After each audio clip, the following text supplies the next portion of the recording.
Welcome back to month 2 of Inventing the Future. This is Exponential 201, where you are building upon the foundation of 101. That's the foundation. 201's actually building the structure for the building. That is Project 13. We're going to take off and blast off and watch what God is going to do through you and your church. And as you know, you've read the stories that's happening in exponential churches all around, and Project 13 is your path to exponential. Now, in these Inventing the Future meetings, just want to encourage you that first of all, you kind of see the Inventing the Future kind of plan, the agenda that we have for you each month should start with a devotional.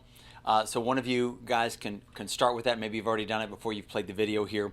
And also kind of remind yourself of the vision. Like, why are we doing this? And just to remind you of some of what we've already talked about, by focusing on reaching and discipling those most likely to follow Christ, we create a massive pipeline of young adults emerging as a torrent of firebrands of faith, resulting in an exponential church. So this is the deal. You're not reinventing the wheel.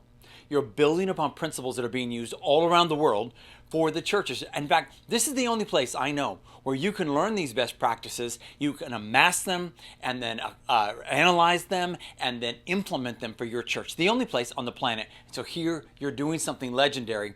And again, if it was easy, everybody would be doing it. It is a different paradigm.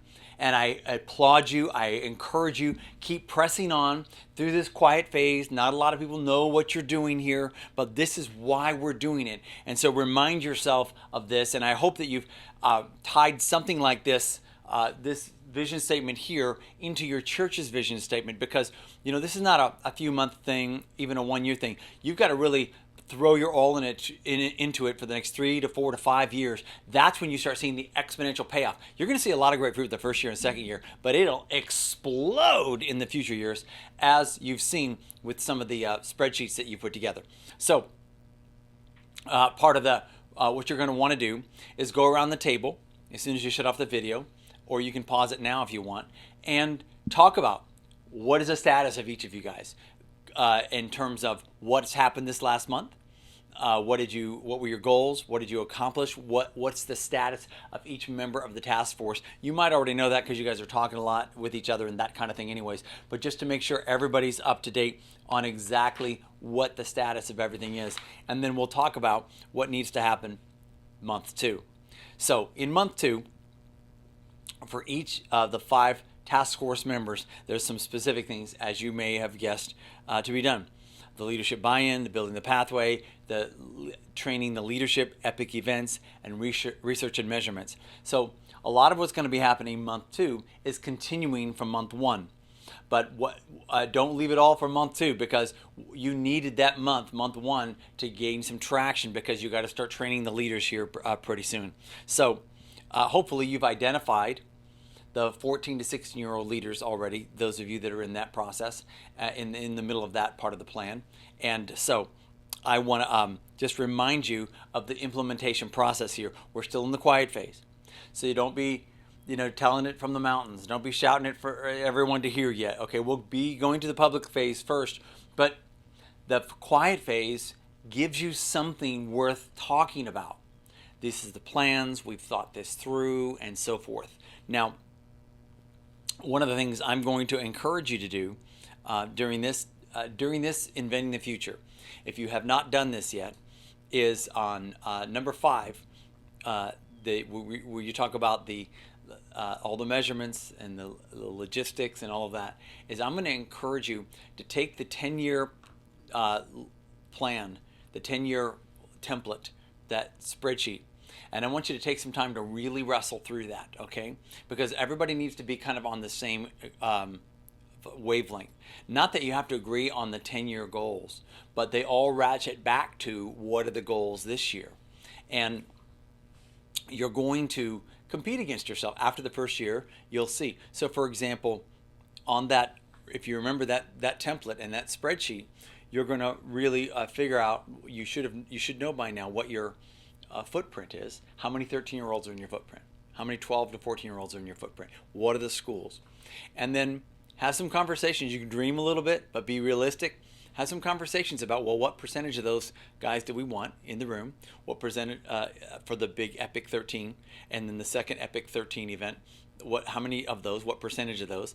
And then kind of drill down. What percentage of those do you think will come to Christ?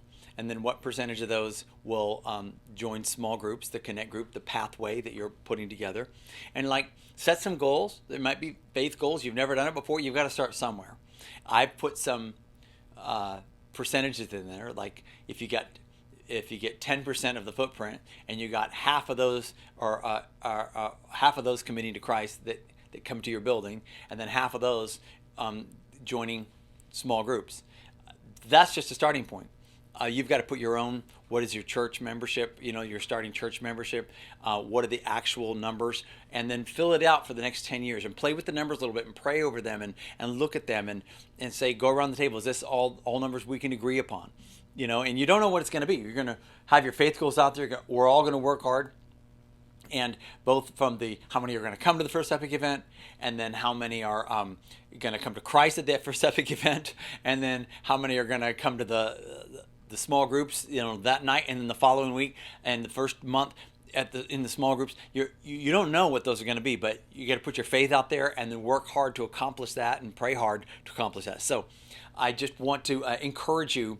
Part of this time, you might take a whole hour to talk about what that whole 10 years look like, and it's all built on what the first year looks like, and assuming you have at least as much productivity the second year, you get a little bit better the third year, the fourth year, the fifth year, a little bit more efficient because you're getting smarter at what you're doing, and you'll begin to see how this exponential machine will cause you to not just explode in numbers, but you'll be so excited because you're creating a pipeline of mature 20, 21, 22-year-olds. You realize in 10 years, the 13-year-olds are going to be 23. Half of the people you brought to Christ will be over 18 over the next 10 years. You realize that because they're just all growing up all the time. So you focus on the 13-year-olds, but then you keep focusing on the pipeline as they're getting older and older. And what you'll see is that in 10 years, half of those that are coming to Christ are already adults in your church. They've gone away to college. Maybe they're going to college in town, but they're rock solid, man. They are the future of your church. So leadership buy-in. Task force number 1 is make sure that all the leadership groups have all the key dates from the blueprint, that they've all been communicated to them. They've got them on their calendar. They're praying about them and that kind of thing. So you're building vision in them for the process. So you go back and you share some of the vision statements with them, like we've just talked about here a moment ago, so that it's real clear. In fact, this might be a slide that you want to show to yourselves and to your leadership members again and again and again. This slide right here, just keep showing it to them again and again and again, and so that it gets down in their soul, that can memorize it. Maybe it's an addendum to your church vision. So this is what we're going to do, and this is how we're going to do it, by focusing on reaching and discipling. So I'm just telling you that you want this not just to be a plan, not just to be, hey, you're doing this and you're doing this, but everybody at every level feels the passion and the vision that's burning inside you, and they can articulate it as well. So we're not just, hey, let's try to figure something out. We're using best practices and principles from those best practices, and then interpreting them for our town, our city, our suburb, that kind of thing. So I would, one of the other things I would do with leaders if I was you, pastors, is pick a case study and read through it, or have each of them read through, take 5 or 10 minutes, read through a case study when you're meeting with your leaders next, and then discuss a case study with them, or have everybody kind of pull out what they thought was very interesting about the different case studies. So you want to begin to fill them. You don't have to take them through the whole classes, but you can maybe show them some of these videos that you've watched in 101 or 201, or some of the case studies and that have come from my dissertation, so that they realize this is not just kind of an airhead thing that you dreamed up, but there's a lot of reason for hope, for success. Okay, building the pathway. A task force member is it finish. If you haven't yet, finish Welcome to the Family. The first 4 weeks, you got to finish that, because the next guy, the leadership training pathway guy, is going to have to start taking his leaders through the first 4 weeks. So that should be done, and you should be working on the first trimester. And so one of the things I just want to encourage you to think about is we kind of have it divided. The who's developing the pathway, the progress from 13 to 14 to 15, like where are they going, and then the leadership pathway. And it's going to be kind of interactive, but you need to think about who really owns the group process. Once groups start, like making sure their groups are functional, they're healthy, they're smart, in terms of they're accomplishing what you really have intended for them to accomplish, and owning the process. So it's not just, hey, they're all meeting, oh good, they're meeting. It's not enough that people are meeting. You got to know the quality and the content, what's happening in those meetings, that people are having a life-giving time during those times. So the leadership training, you should have recruited and finished recruited your 14 to 16-year-olds. We call it Class 1, L1, and then begin this month your regular meetings with a weekly meeting where you're having them go through the first month of Welcome to the Family. And if you don't have that developed yet, you can use it for free off of our Pathway to Freedom curriculum. You can download those. So at least that's something you can start with, okay? And let's see, what else do we have you doing here?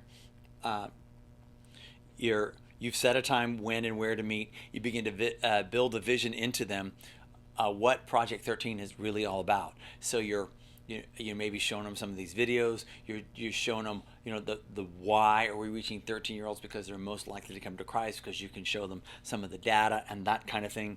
And so they're going to feel, they're 14, 15, 16, like they really have an opportunity to shape like little brothers and sisters in Christ as they come to Christ, okay? So the next task force member is the Epic events for 13-year-olds. And by now you should have a clear theme, a clear name, and I would call branding of the event. Like, this is what it's going to be called. This is some of the artwork. You should have secured sponsorship for the big gift or giveaway that you're going to do. And you got calendar.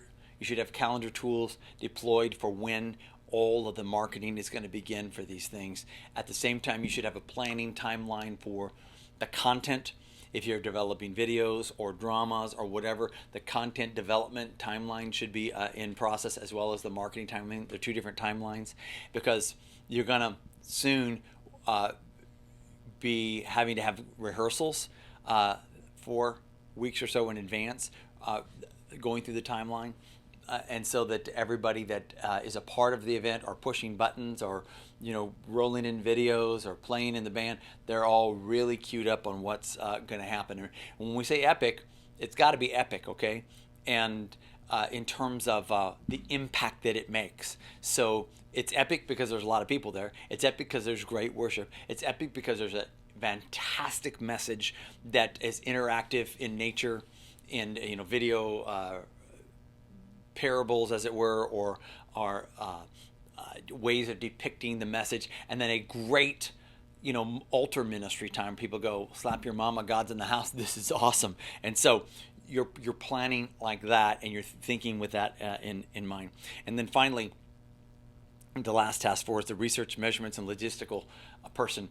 Now, as I already mentioned, you're setting goals.